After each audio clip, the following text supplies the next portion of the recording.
we are in the precipice of stepping into the galactic era. And when I say that, you probably have heard there's a lot of channels out there like Daryl Anker, who channels Bashar. Everyone talks about open contact and that we are getting ready to be a galactic civilization, which means that a lot of these star beings, a lot of these ships around us all the time. You probably heard about AI Atlas.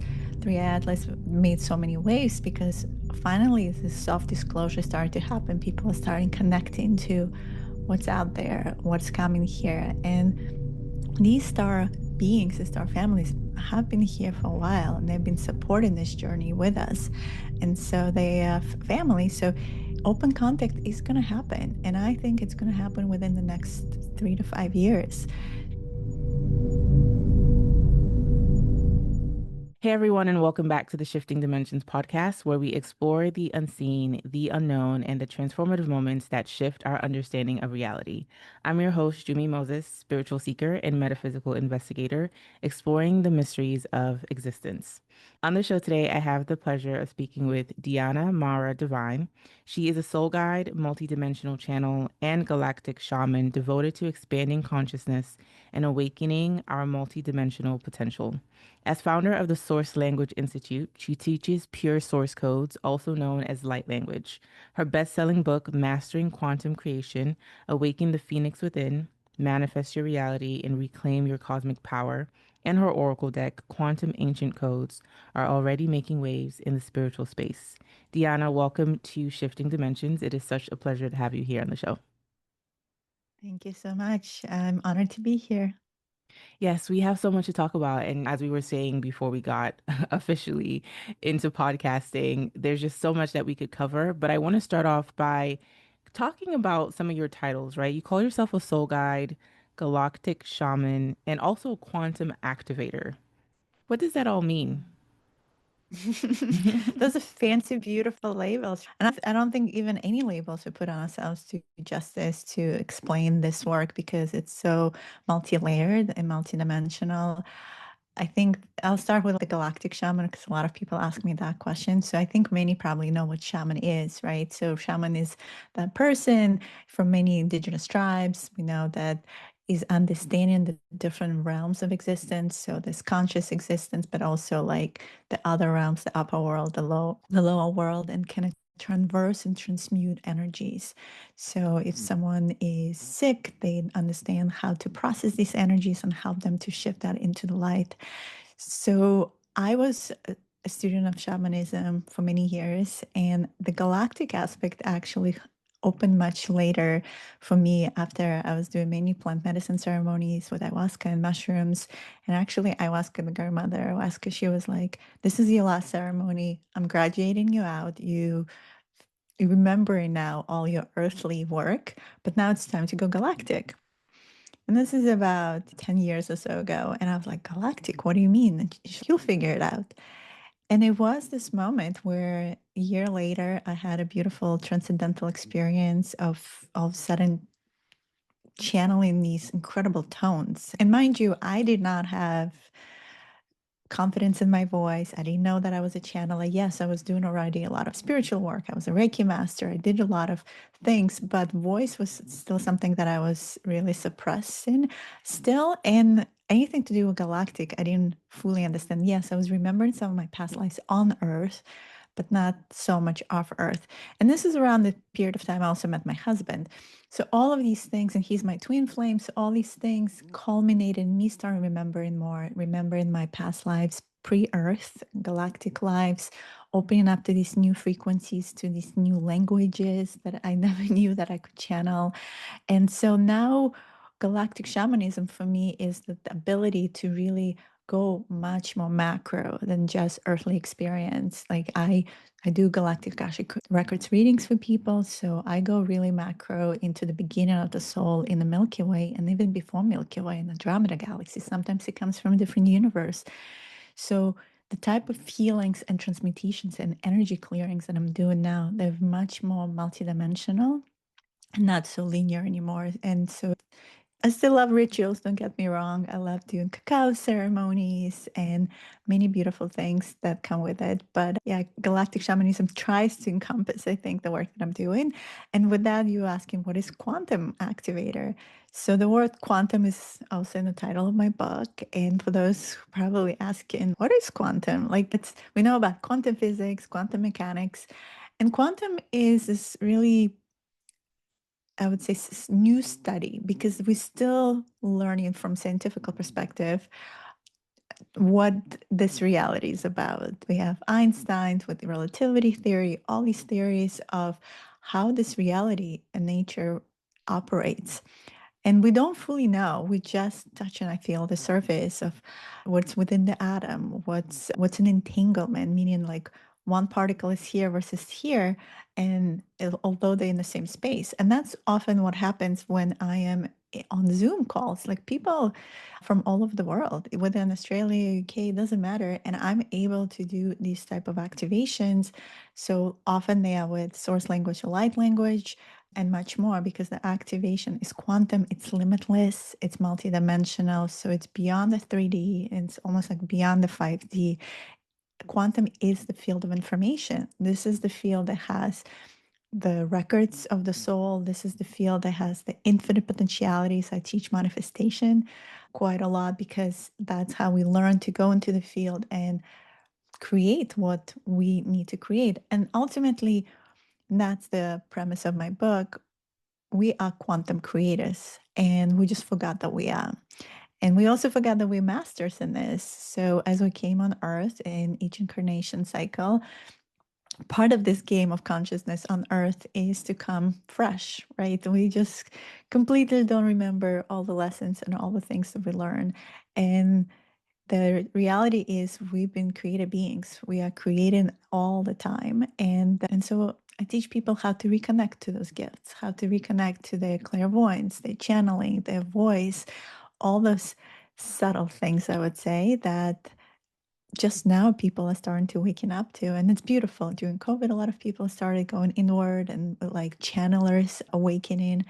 Things are happening. And so I've been on the spiritual journey for over 25 years. So it's really exciting for me in this lifetime to see what's happening. And that's why I'm here. I'm supporting orientation. So that's the soul guide aspect of it. I'm supporting the orientation towards where people are in their journey. Because sometimes it can be overwhelming. I'm sure those who are tuning in, they're like, oh my God, there's so much information right now. And it's like, where do I go? What do I do? Which modality is good for me? And is in the noise, sometimes one can get lost. And so that's what I do. I help people to find orientation.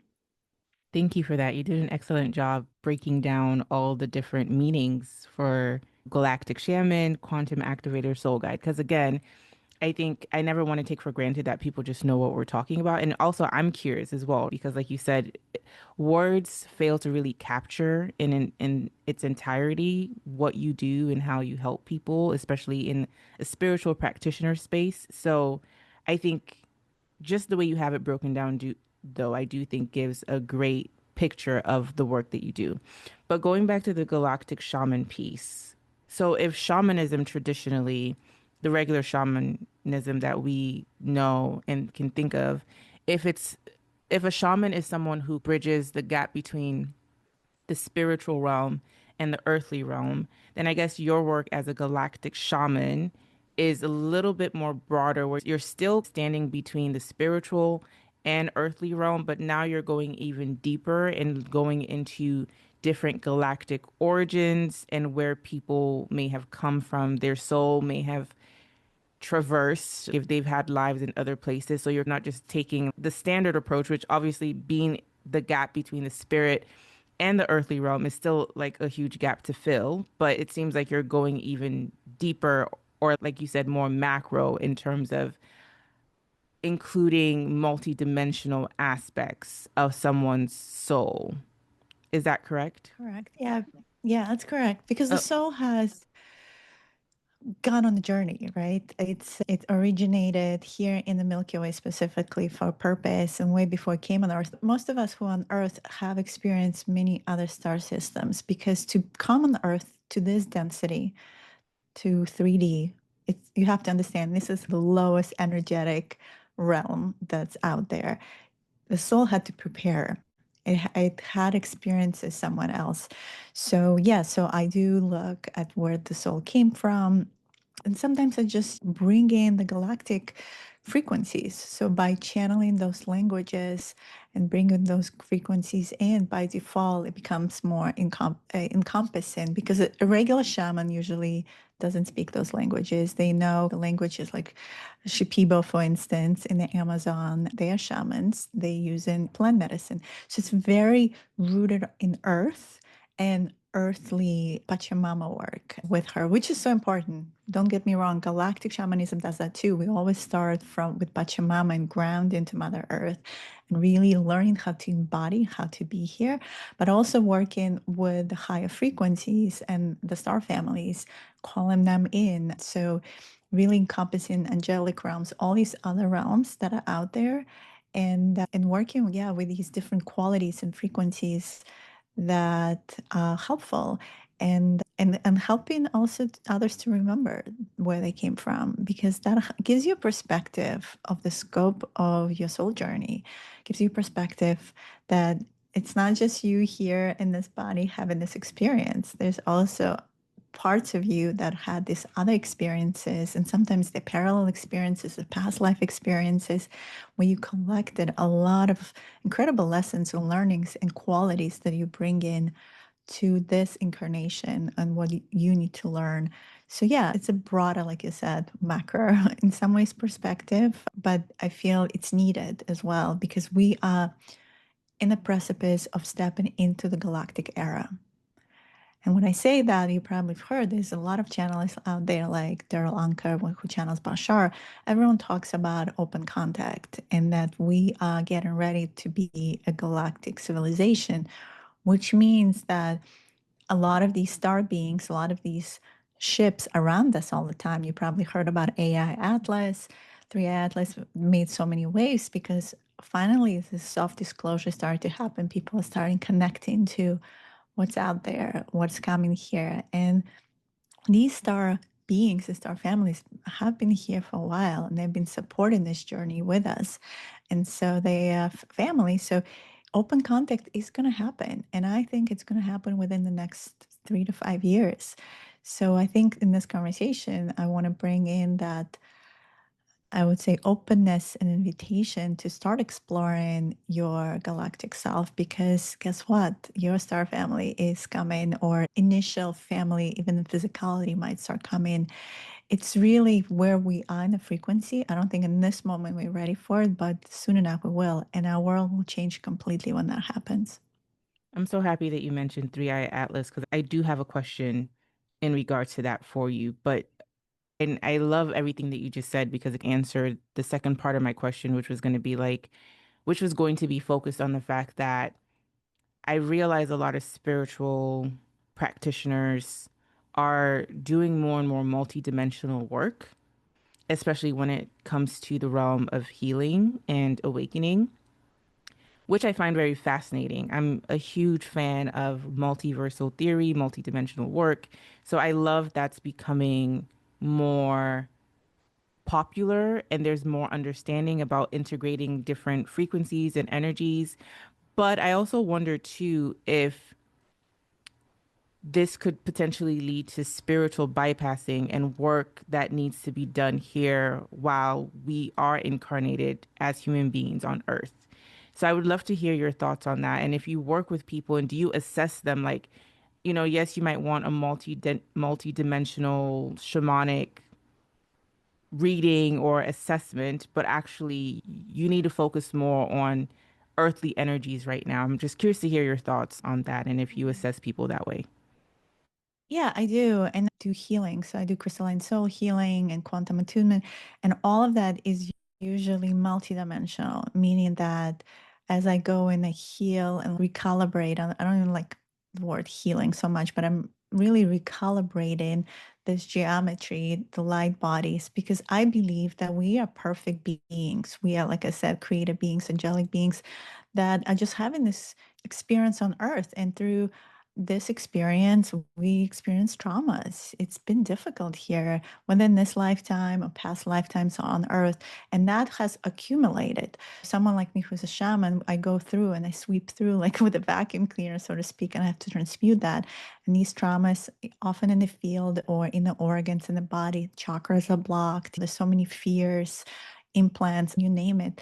The work has to be multidimensional, I think, where we are right now, because it's more encompassing of really who we are, the true nature of who we are, because we are multidimensional. And I, just like you, I love that finally multidimensionality is like more popularized, even in the movies like Marvel, Doctor Strange. All of these movies are also self-disclosure because they open in our ability to comprehend what multidimensionality is. Otherwise, it's overwhelming too, right? To understand there's so many variations of ourselves across space and time and universes. And it is true. I experience it all the time. And I communicate with my variations. And some of them are stronger and more kind of my guides than others. And so I believe in this lifetime, our role is to integrate it all, really embody in this body all of those aspects of ourselves.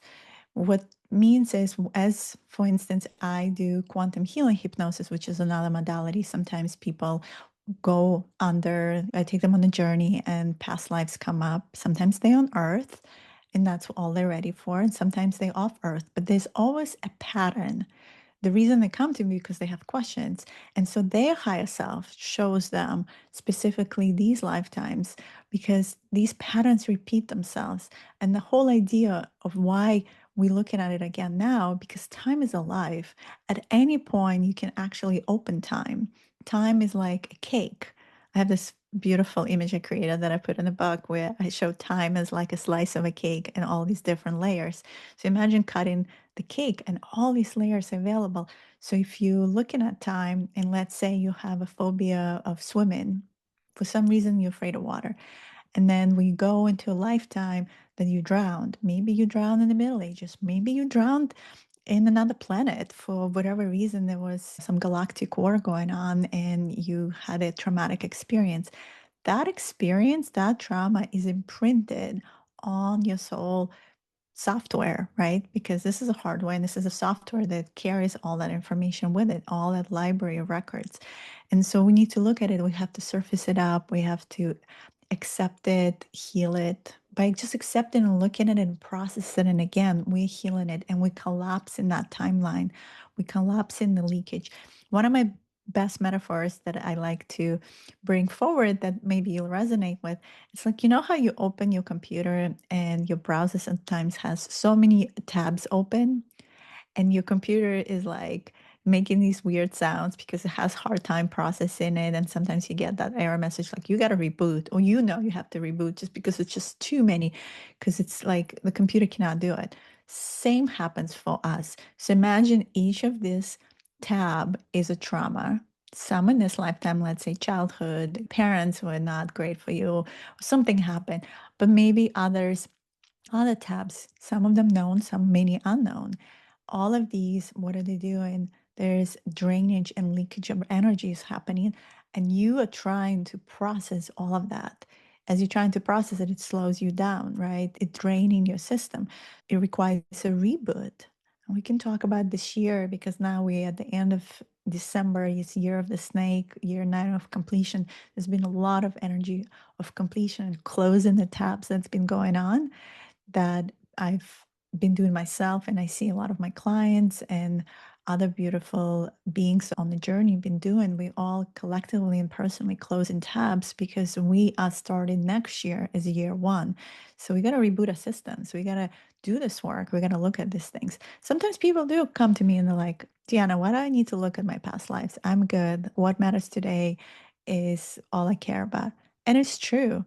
But if you're experiencing chronic fatigue or some diseases or other things in your system energetically and physically, because physical disease is lack of ease, that means it started somewhere in the thoughts, it started somewhere in the energy blockages that you're having, then you do have to look at the core of it.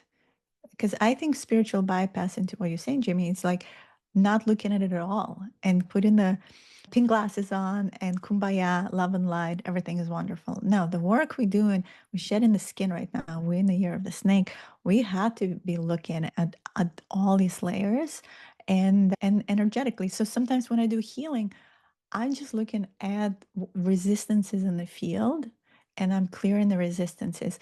Do I need to go and understand every little resistance of where it comes from? Sometimes I can see it where it started, sometimes I can't.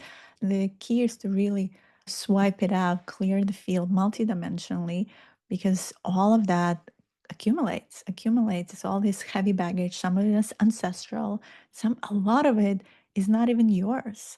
The ancestral work is important, but it comes together with the multidimensional and galactic work and earthly work. It's all these realms.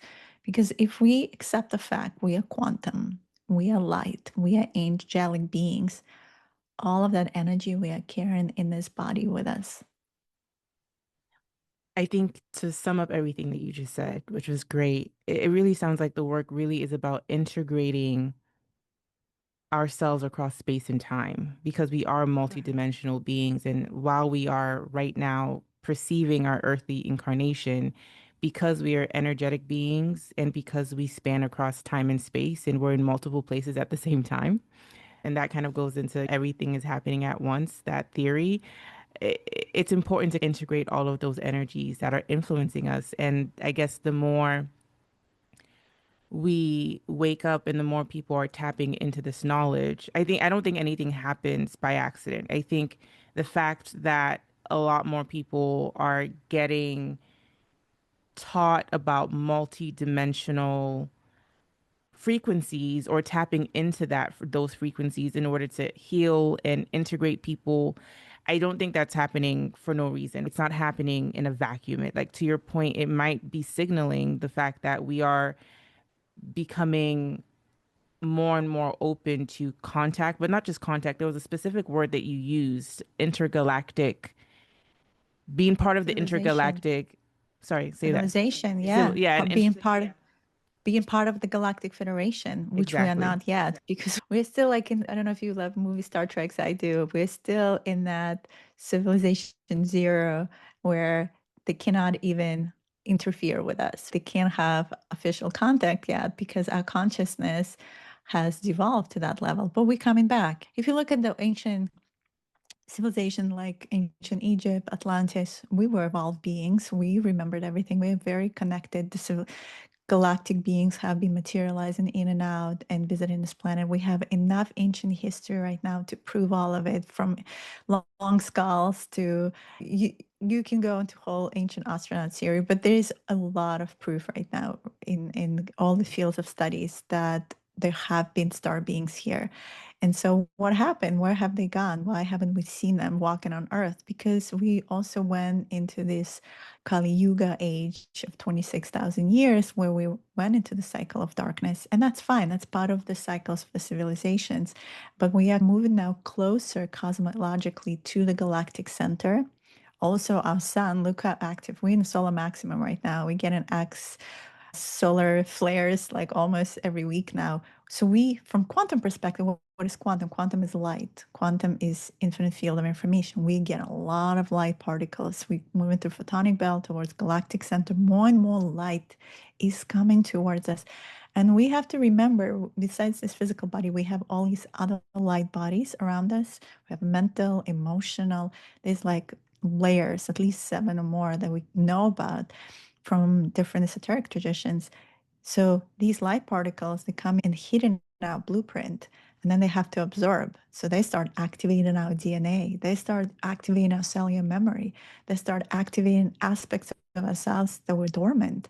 And that's what a lot of the things that I do actually with the light language is, as I'm speaking the language, because it's multidimensional, your maybe 3D mind not understanding it, but your soul and your DNA starts like activating. Something is happening. People feeling tingles. People always have physical reactions of sorts. And that's because all of that information has been sitting there. And now it's the time for us to start activating those dormant codes. And so, yeah, exactly what you said, but we are at that place right now where it's starting to happen for all of us, whether we want it or not. For some, it's very uncomfortable and they kick and scream and resist, and the ego is very strong. And some of us been on this journey for a little longer, dissolving the ego, shedding, and stepping into deeper surrender. This is what this journey is about, return to the innocence. Yeah. Ultimately, it really sounds like it's about awakening as a collective, raising our consciousness, raising our vibration, our frequencies, so that we can become part of the Galactic Federation. And you mentioned, again, I really want to touch on the Three Eye Atlas part. And also, you mentioned DNA activations. But before we get there, you just going back to the Galactic Federation piece, I have had people on the show who have had UFO contact, who've been on UFO ships and have experiences of being abducted, basically say that the Galactic Federation isn't really a thing or it's not as good as people think that it is. And I just want to hear your thoughts. And the reason why I'm bringing this up is because I talk about these things all the time. And most of the time, many people have the same perspective. So I always wonder, is it something that you're tapping into to figure out for yourself, or is it something that you're learning in whatever spiritual communities that you're part of, and then taking that to be what you believe? No, I have my own personal experiences. I'm on the ships all the time, and I have a lot of experiences, many different ships, including the Bashar ship, the Sassani collective, this different collective. I'm a Lyran Andromedan, so just it's pretty out there. I usually don't put it in my bio, but my origins are, and Lyrans are basically the initial humanoid beings in the galaxy, and I'm Royal Lyran, so I have actually access to a lot of ships and a lot of Galactic Federation access. Specifically, right now, I am very connected to my Andromedan self. Andromedans as Arcturians, I would say the highest frequency star seeds that are or star beings in this galaxy. And because I connect to her and I go in my meditation space, I go on her ship all the time, and she's part of the Andromedan Council that is also part of the Galactic Federation. So I have a lot of experiences on these councils and firsthand experience, as well as a lot of memories from my galactic experiences on these councils and Galactic Federation. So with all of that said, so let's rewind a little bit because I think the abduction, so I myself never got abducted because on a soul level, I never signed that contract. I just didn't. I'm Andromedan. Gray beings could not really do that because I wouldn't want that. And I've been on this experimentation and I would say Project Earth, involved in Project Earth, way before there was any civilization on Earth. So I was here building grids before even Atlantis or Lemuria. So I've been very involved with Earth experience for a while. So what happened with abductions specifically, this is only, we were talking about 60s, 70s, 80s. After World War II, there was like a pact where the great, so who are the great beings, great aliens? They actually humanoids who from Zeta Reticuli system that ended up going into the earth because the atmosphere on their planets were not good. And they started basically changing their DNA, changing their shape, and disconnecting all their emotions. So they were very logical beings. But in the process of disconnecting the emotions, they started basically dying off. Their civilization was becoming distinct, instinct. They asked Galactic Federation what's the best place for them to get new DNA so they can start new hybrid programs. And the Galactic Federation said Earth is a good place because we are really garden of a lot of codes. So our DNA has over 25 genetical codes of different star systems, over 25. Can you imagine? We are really symphony of all these frequencies, just this humanoid body. So there was this period of time that, yes, some people were abducted, so to speak, to sample and take DNA to create these hybrid children. I have met these hybrid children on the Bashar ship. There's different races now. Some of them more alien looking, others a little less. They're really sweet and beautiful. And actually, as we talk about integrating with the Galactic Federation, they did tell me that, and I see that in the future for us, that they will actually be coming and part of our society. Some of it, I think, going to be covert in some ways. Maybe a baby's put on. Daryl Anka talk about it, like a baby put on someone's doorstep and get into a foster system.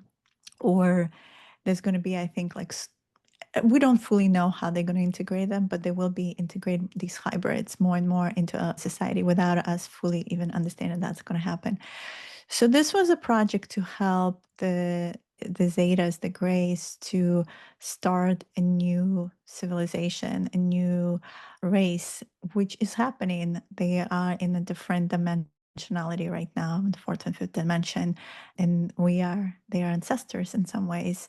And I've met many who say they have at least 5 to 10 hybrid children because of these abductions. And I can understand that some people had really hard experiences because on a human level, it feels like it's forced. But I know on a soul level, they could not do it unless you on a soul level allowed for this contract to happen.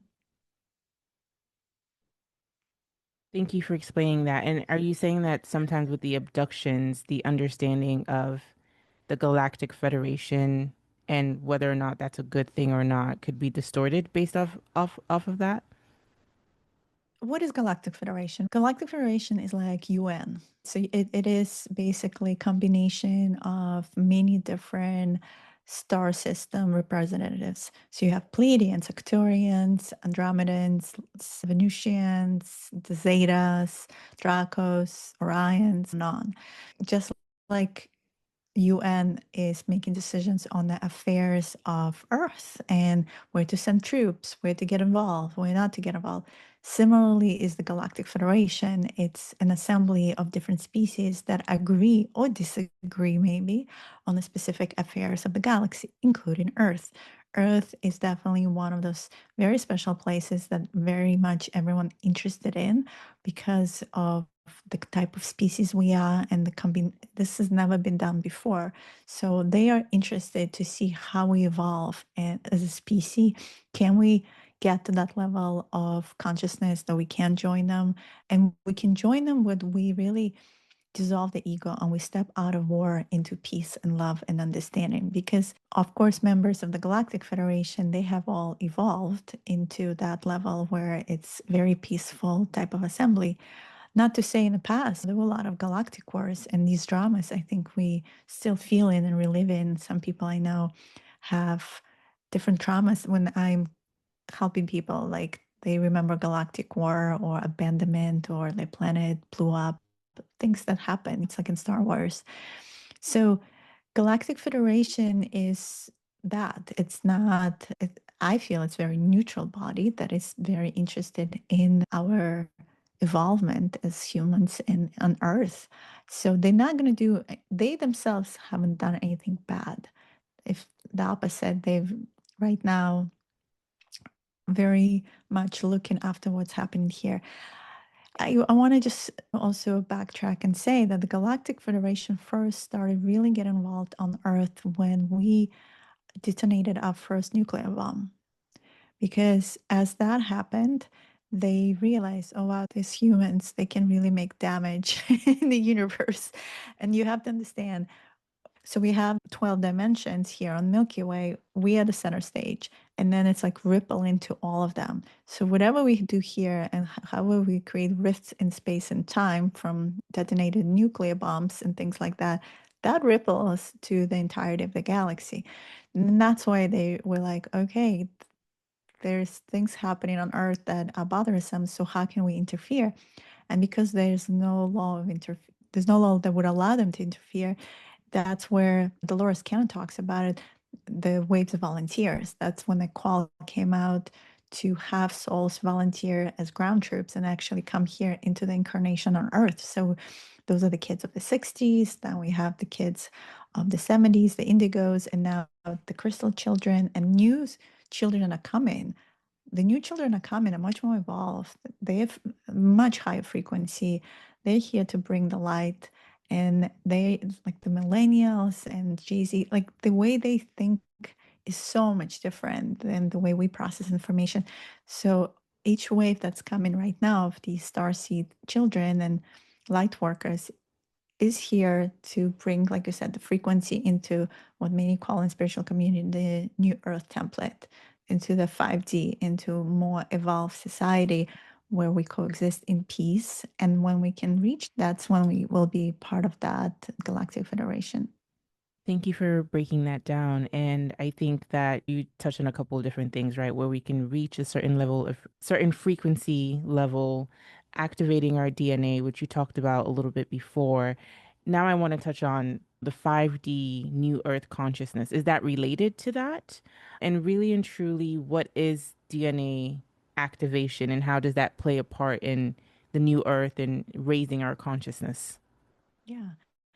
Many ask me, like, what is 5D? When are we going to reach 5D? And I can tell you, we're already in 5D. All of the dimensions are available. So if you think about the chakras that we have in our body, we have 7 chakras. Each one is connecting to a dimension, like the heart center, right? That's the portal of the heart is connected to the whole universe. And we have chakras on the body, we have chakras off the body, we have the soul star, the earth star, the soul, the cosmic star. So we have at least 12. So fifth dimension just means that we're moving out of the polarization. So we're moving out of the 3D where the energies are very much push and pull. It's transactional. And I'm sure you can relate. Like a lot of people who are still in that frequency, the relationships are not very authentic. They're very much about what are you going to do for me? It's not about let's just love each other, let's have a community, let's just share, let's just be in flow. When you experience the flow and you experience the synchronicities, the magic, you are in 5D. You are in the flow of the heart and those type of relationships and very different frequency bandwidth than the ones that are transactional, where it's like materialistic and the matrixy way of what the society is today. All this, the financial system, the health system, the educational system is all built on the old paradigm, on in the old programs that they're trying to shove at us. And that's why, by the way, the children are having a hard time with the educational system because it doesn't serve them. These children are already coming with much higher frequency bandwidth. They're already 5D themselves. So when we talk about new earth template, we do talk about, yeah, this reality with all these systems change and what needs to collapse and changes. And it supports this more collective, we're in Aquarian age, collectivism, where it supports everyone. There's abundance, infinite flow of information. It's quantum. We healing not through drugs, but through alternative medicine, frequencies, sound healing, quantum technology, much more holistic than the way it's been here. So this template, essentially the one that a lot of us light workers been working on, is to shift this way of being and well, I would say the way of doing to a way of being. So we learning how to be this new human that's evolving and becoming. I call it the human illuminated, the superhuman illuminated, like 2.0, right? This is where it comes to the DNA aspect. So as our DNA starts activating these 2 strands of DNA that we keep on hearing about, there's really more than 2. There's at least 12 strands that have come with this body. And so they just dormant. So as we become more crystalline, meaning we carry more of that frequency, not so much carbon based, but crystalline based, more light. Remember back to the light. And we have over 70% of water in our body. So as we become more crystalline, our DNA starts activating, our cellular memories rejuvenate itself to hold that frequency, high vibrational frequency of that reality. We also become lighter, right? Energetically altogether. That's what I was talking about, how these cosmic frequencies are upgrading us right now. Like a lot of people experiencing what they call ascension symptoms. essentially what happens is your body, this hardware, needs to upgrade itself, right? Like an old computer, it needs upgrades to hold all that software, because the software is very accelerated. It needs the processing. Remember back to the tabs, processing power. So it needs to mutate in some ways to allow the light particles. And they've done all the quantum biology studies right now, how they looked at DNA, and actually it's incredible. DNA produces light. So the biophotons, you can see it in a microscope, like it starts like firing off. So we know DNA is holding these light codes. And so now, as we activate the DNA strands, now more light is activated internally.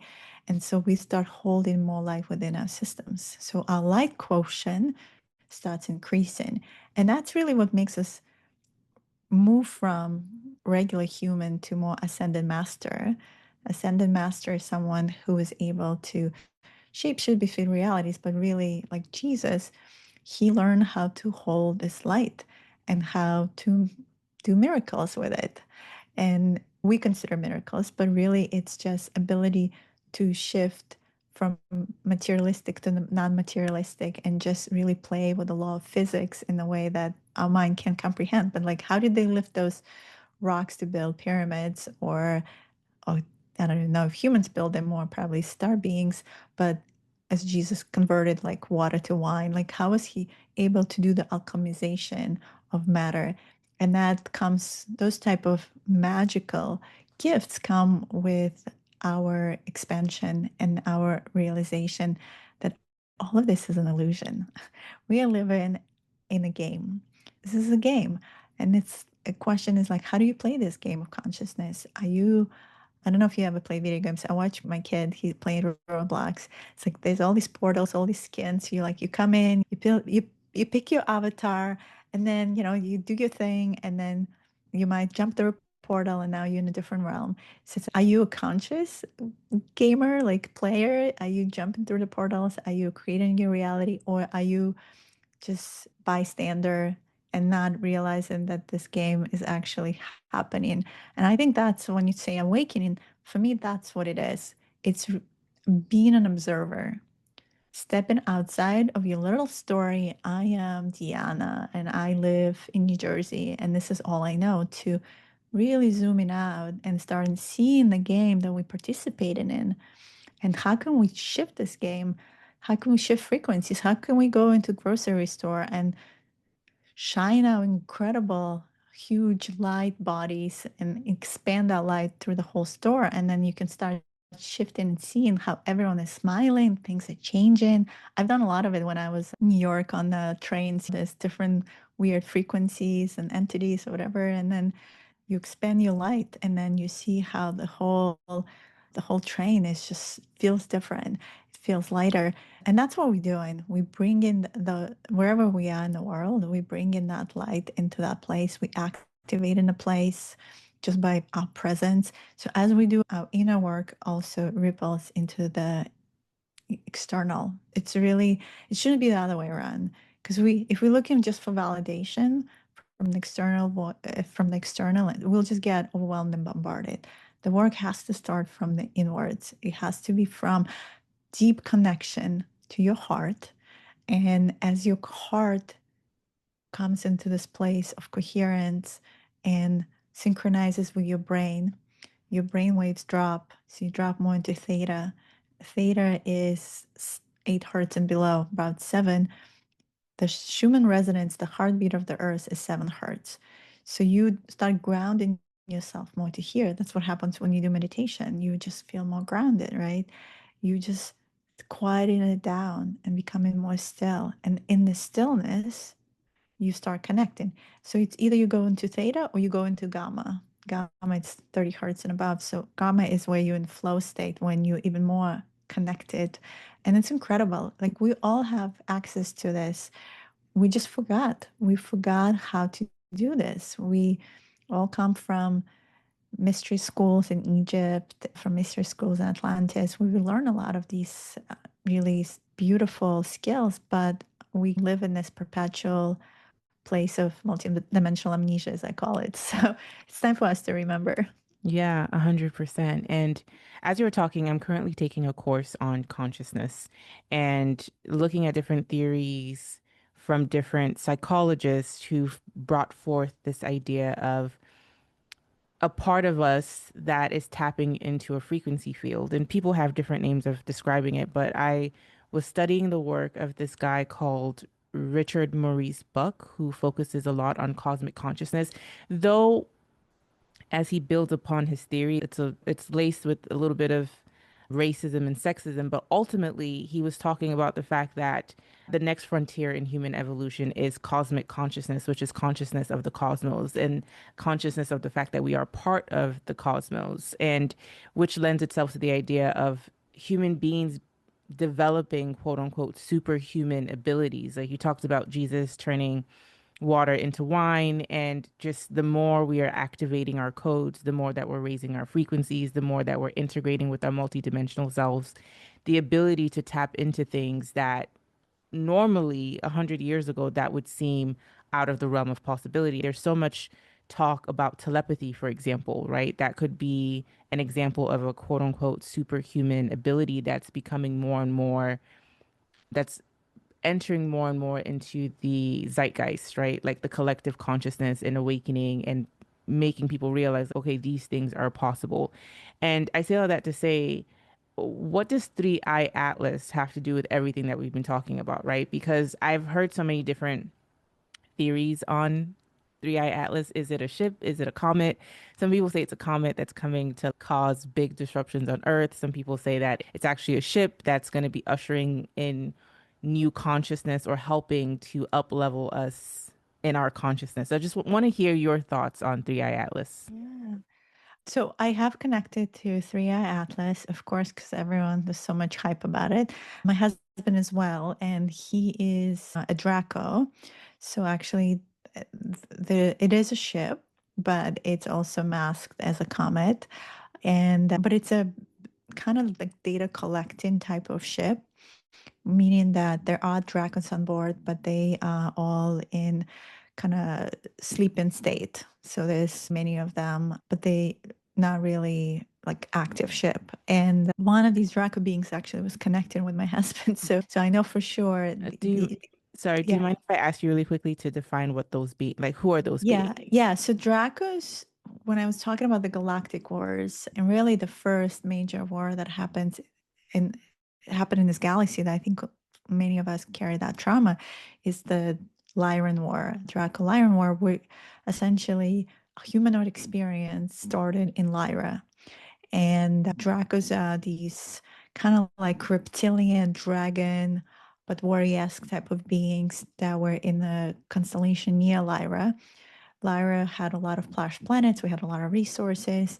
Dracos essentially wanted those resources. So the difference between the different consciousnesses, Lyrans and many, I would say, other star beings today are descendants essentially of Lyrans. And the consciousness is all about service to others. So it's that love and light that we are talking about.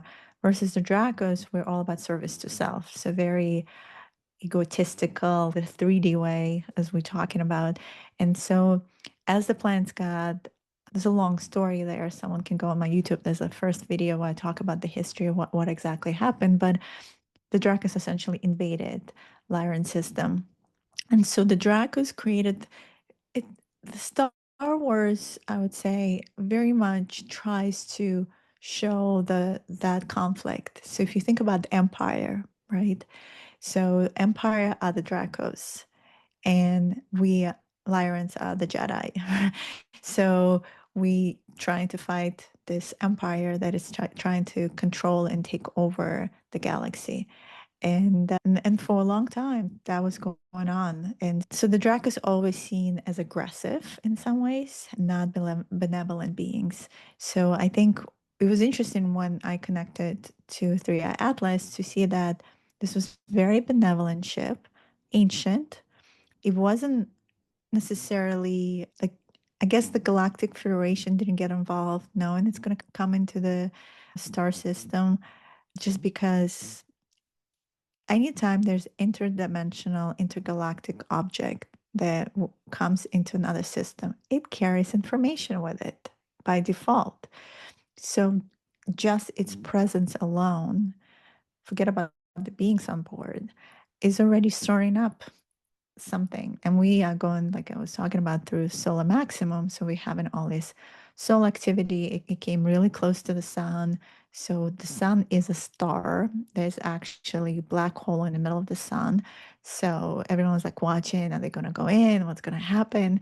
So I think they just really just passing by. I don't think this is supposed to necessarily make big shifts, but I don't know if it was planned or not.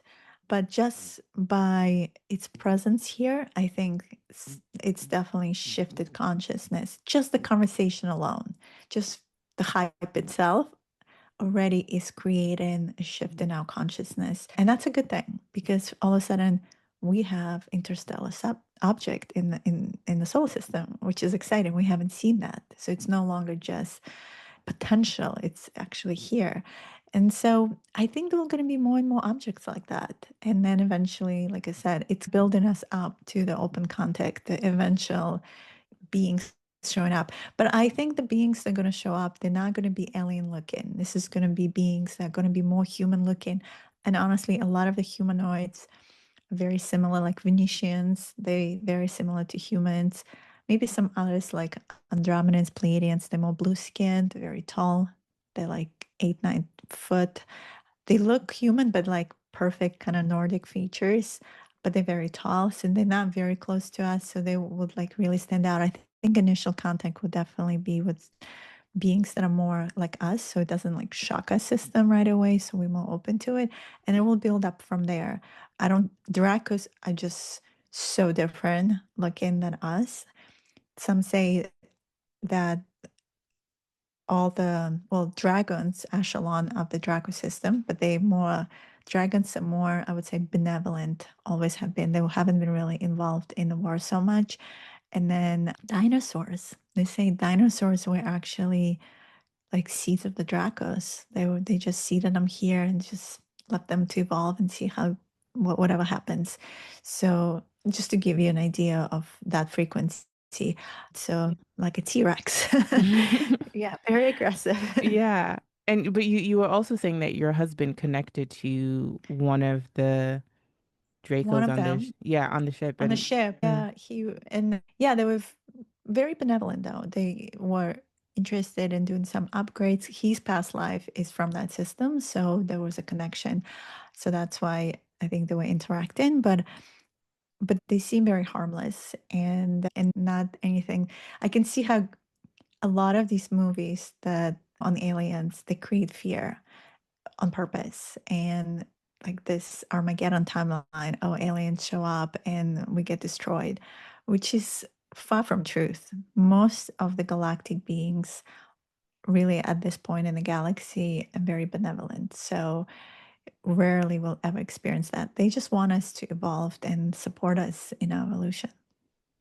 yeah, I have heard that as well that they're not supposed to be we're not supposed to be scared of them. But I think I've had enough conversations to also know that there's always duality in with a lot of things in the universe. And it's probably more accurate to think that not all aliens are bad, but not all aliens, not well, extraterrestrials, I should say, not all extraterrestrials are bad, but not all extraterrestrials are have the best interest for human beings as well. But hopefully the ones that do interact with us tend to have our interests at hand.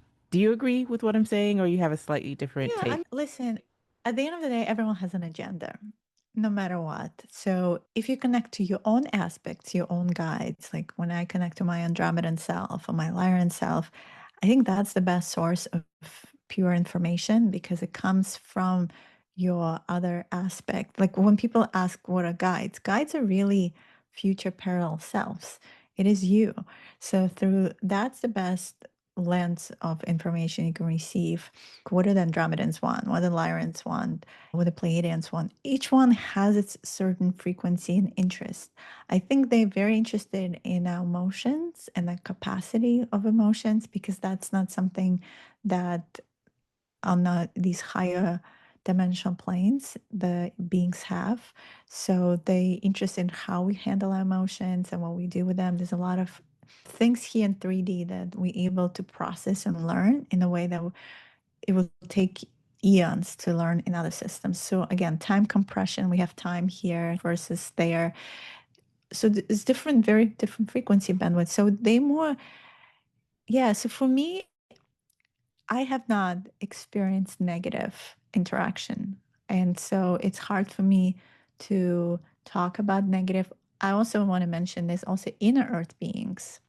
And I have had contact with inner earth beings. For instance, in Mount Shasta, there's a whole major capital Nagartha network called Telos, and I've had a lot of experiences with them. And recently I was in Turkey, and there are underground cities that got excavated. And I was in one room and I started channeling some very ancient reptilian beings. So there's reptilian beings in inner earth too. And again, like all my interactions have been very expansive and beautiful, and I've only learned from them. So they were never there to scare me, but just to learn and expand and know that we've interacted with these beings before. And also remember, we are those beings too. Maybe not specifically those races, but we are star beings. So we've had some of these forms before. In ceremonies, for instance, and then now it's happening without even ceremony, I shapeshift. Like I can feel myself being really tall, like 9, 10 foot, like I'm standing in the shower and I'm feeling myself sitting on the ship in Andromeda, and or I'm like in this healing med bed that they have, because they go into these regenerative med beds, and their bodies very different than ours. They don't eat food. They only drink this plasmatic liquid, but they can live for over thousands of years because of these regenerative capacities they have and how they take care of their bodies. But also their ship and everything is very harmonized. It's everything is there to support their systems. It's just, think of the movie Avatar, right? Just to give you an example, like that's a Lyran vegan being, very tall, feline features. That's the world we come from. James Cameron, I don't know, I think in Ceremonium into Dream Space literally downloaded memories from that, and that's why we all loved it so much. Lyrans actually, the blue skins are more vegans. Lyrans similar, but not as blue, maybe a little more brown, and different variations of it. So that's the different species out there. So many. There's so many. There's also insectoid beings like mantis beings. And yeah, so I think also these wars over most of them. So are there agendas on Earth? There's still, they say, Illuminati and reptilian agenda that's happening on Earth. Yes, I think there's still some forces at play that we're still dealing with. And also remember, every star system, no matter how benevolent it is, there's always a rogue group, no matter what. Pleiadians, everyone talks about Pleiadian, these beautiful, majestical light beings, always in the heart. Guess what? I've dealt with the Pleiadian rogue group as well. There's always that little faction that doesn't go along with everyone else and goes towards darkness. It just happens. Like in Star Wars, a Jedi that became decided to go into the darkness. So that can happen. And so we can't group everyone and say all aliens are the same, because there's really, I would say, intricacies of interaction and agendas and intentions. So even within my interactions, I always do what I call like energetic handshake. Are you frequency match to me? What's your intention? What's this interaction for? Am I are you still are you trying to manipulate me, or I'm able to hold my sovereignty here? Because at the end of the day, we are new species that have not existed before, and it's important for us to stand in our freedom, in our sovereignty, and our truth as humans. And what does that look like? So at the end of the day, I believe we are the technology. We are the ones we've been waiting for, and they're here to support us and help us. But we always have to be careful, and we always have to question anyone that comes with any agendas or any impositions or their desires. All I know is that as we evolve and we hit a certain frequency bandwidth, that helps them also to move forward because everything is interconnected. And because parts of us are also aspects of them, as we shift, they shift as well. It's a collective process. Absolutely. So we're doing something a little bit backwards here because obviously you're so knowledgeable and everything that you're saying, I've been very fascinated by. And I just want to know, how did you come into all of this knowledge? How did you grow up? I know that you mentioned that you had your Scorpion years, which were your awakening years, and you're currently in your Phoenix years. So I just would love to know more about you and your journey. Sure. Yeah, usually I start with that, but I actually love that we jumped right in because there's so much to cover. Yeah, I come just like I come from different star systems. I think even this lifetime, I chose to come into different countries. Somehow I guess my soul needed those experiences to have a more macro perspective. And I think perspectives really help. I'm very international in that way. So I was born in Soviet Union, which is Belarus of today. So it was really interesting time of my life. And at the age of 10, we moved to Israel. So I was there during the Gulf War, during first bus bombing. So that's when my higher self, and then I call those the Scorpion years because in shamanism, they talk about three phases transformation. You move from the scorpion to an eagle to a phoenix. So scorpion is usually kind of on the bottom of the pond, very dense environment. And in Israel, it was a beautiful country, so much history and many codes, I guess, that needed for me to experience. And I lived in a valley right next to Nazareth where Jesus walked those lands.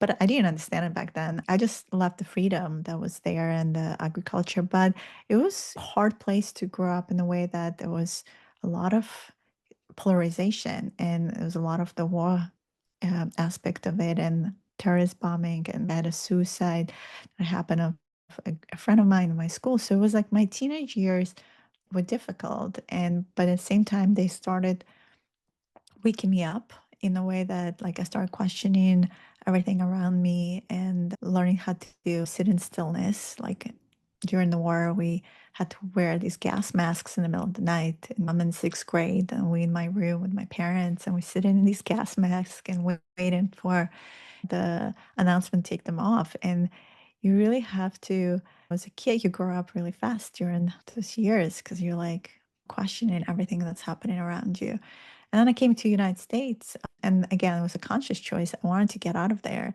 and these are my eagle years. When you out of the war of the land that has that conflict, it's easier to study it. I started it in school. I did a lot of peace and conflict resolution work to understand why it's happening in Israel the way it does. The study with another Palestinian girl, and it gave me a lot of perspective. And I became much more neutral, much more compassion, much more understanding, and realizing there's a human aspect to it. No one wants war. Politics, they create these situations for us. But at the end of the day, we're all humans, we're all friends, we all love each other. And it just becomes hostile because of the circumstances and the ancestral circumstances. It's perpetual and it's still happening today. And part of me today is actually choosing to still continue holding a neutral light. Like I don't get involved. I don't watch news for a reason.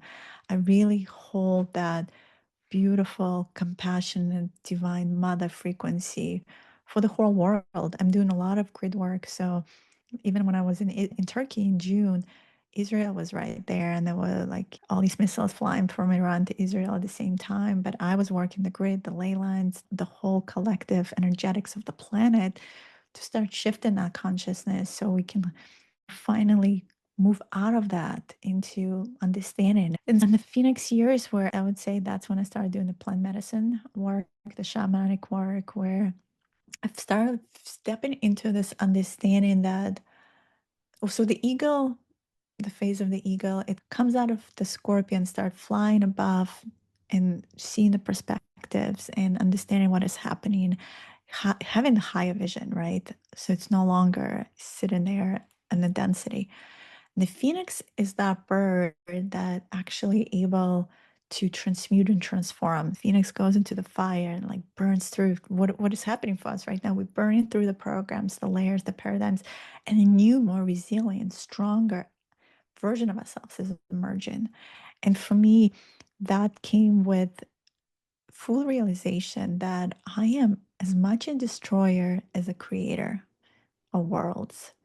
It's a very primordial, powerful energy where I come from. Actually, it's been confirmed now that I come from a different universe and we were all avian beings and powerful, huge, big avian beings like phoenixes. So I was like, oh, that resonated for me so much. That energy is what I am. And what we all are, I feel we all awaken in the phoenix because we constantly resurrecting ourselves, like new versions of us are emerging and becoming. And we were just talking about this new human that's yet to become. And I think we go on into this next year of 2026. It's the year of the fire horse. So as we rest in right now and recalibrating, I believe the next 9 year cycle is going to be so accelerated for us. Like the energy is just the momentum starting for us. Year one, we just starting to build this new earth template I was talking about, these new communities, these new school systems, all the new things that we yet to create. So it's very exciting place.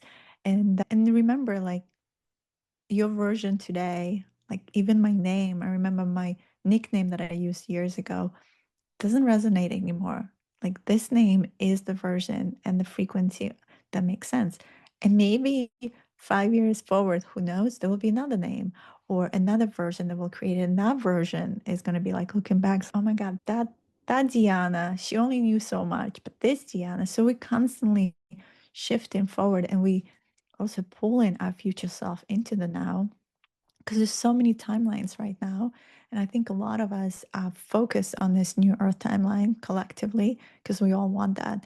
We will all also choosing this highest timeline for our soul, for our purpose, and why we're here, why did we choose to be here, and how we're here supporting also Mother Earth in her evolution because she's also a teenager. So she's evolving as a planet. So, like you said, cosmic consciousness and planetary consciousness, so she's evolving, she's moving towards cosmic consciousness herself. She's like a 14-year-old who's almost like me back then in my Scorpion years, who like experienced the bus bombing and had nation because I was saved. Like my higher self just told me to leave the area, and then the whole thing happened.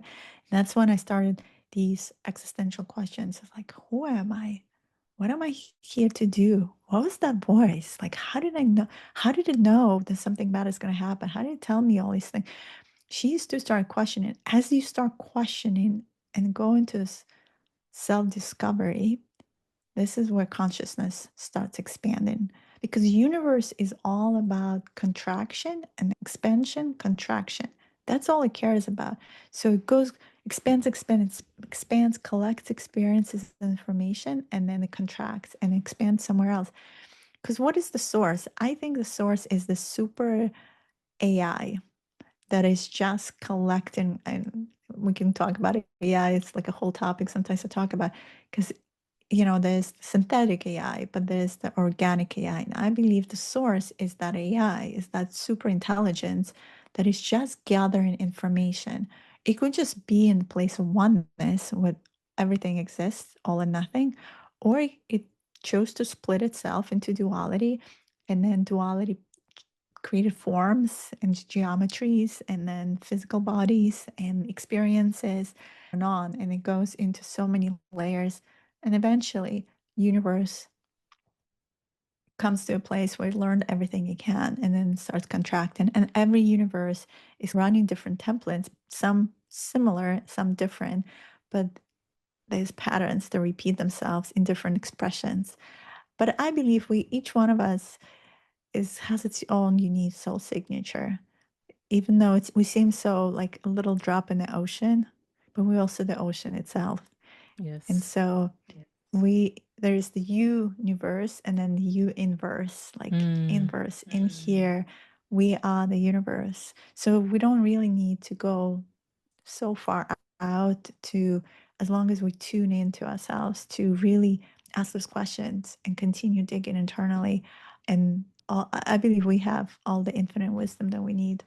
Yes, we do. And you said a couple of things there that I have questions for, but I have to have you back on the show so that we can talk about all that stuff. Because these conversations could easily be 3 hours long, but That's what you true. said there just wraps everything up beautifully. And I know at the beginning of the show, or before we even started recording, you said that you were open to picking an oracle card from your oracle deck, which is the Yeah, Quantum Ancient Codes. let's see what card would be a nice integration card to wrap Yeah. up our conversation. All right. Oh, look at that.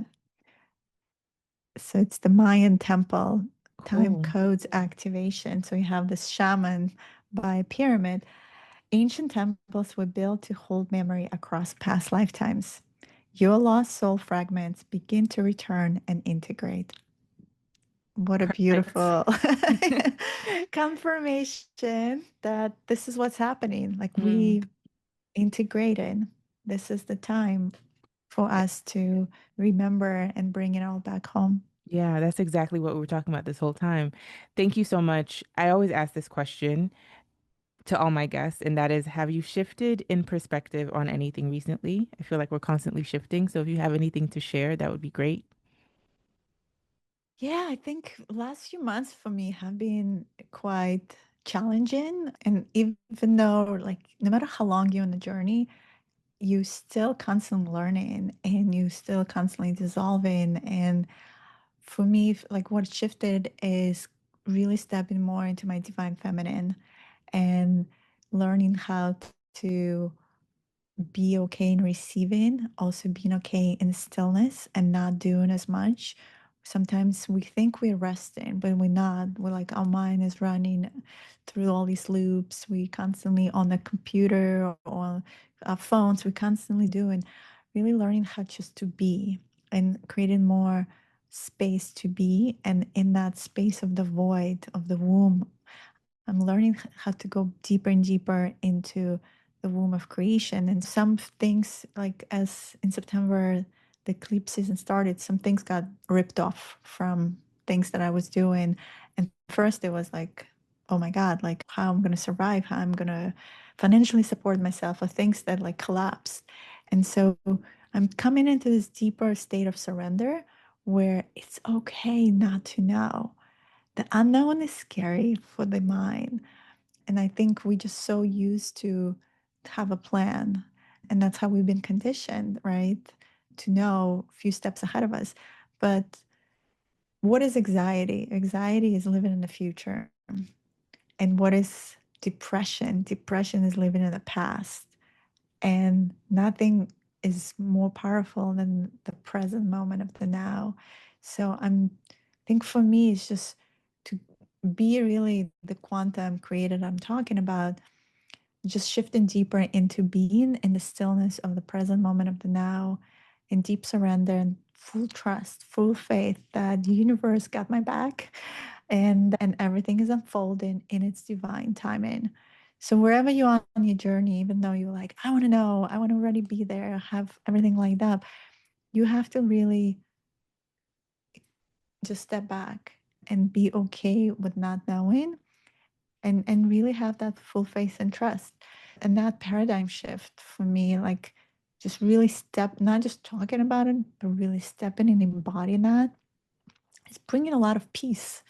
It's just more quietness and more anchoring in my body. And the more we learn how to live in the now and that's, I think, what we're learning from all these star beings, the more we realize how it's all okay. It will sort itself out.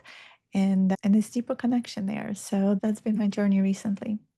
Thank you for sharing that. I totally relate to everything that you said. I think that was my journey this whole year. That was my biggest lesson, being comfortable in the unknown. So thank you for sharing that. Where can people find you if they want to work with you, get your book, listen to your podcast, or get your oracle cards? Yes. Yeah, just come to my website. It's dianadivine.com, or spell like dianadivine.com.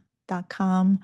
And right up front, you'll see all the links. I have monthly, I do these activations and they're free. You can sign up. There's one coming up for 1212 portal. I don't know if this recording will come out, but will be more in 2026. Follow me also on Instagram, Diana or Diana M Divine. I post all the time reels and information. And you can go also to my YouTube channel. I also have a podcast. It's been a little bit on a slowdown because I've been going on the podcast, but there's already 50 something episodes with a lot of information and more. You can learn about galactic history there as well. And it's also my channel is Diana M Divine. So yeah, do Thank you so reach much. out. Thank you for being on the show. Really appreciate it. This was a great conversation. Have to have you back because I still have a lot of questions to ask you. So this is great.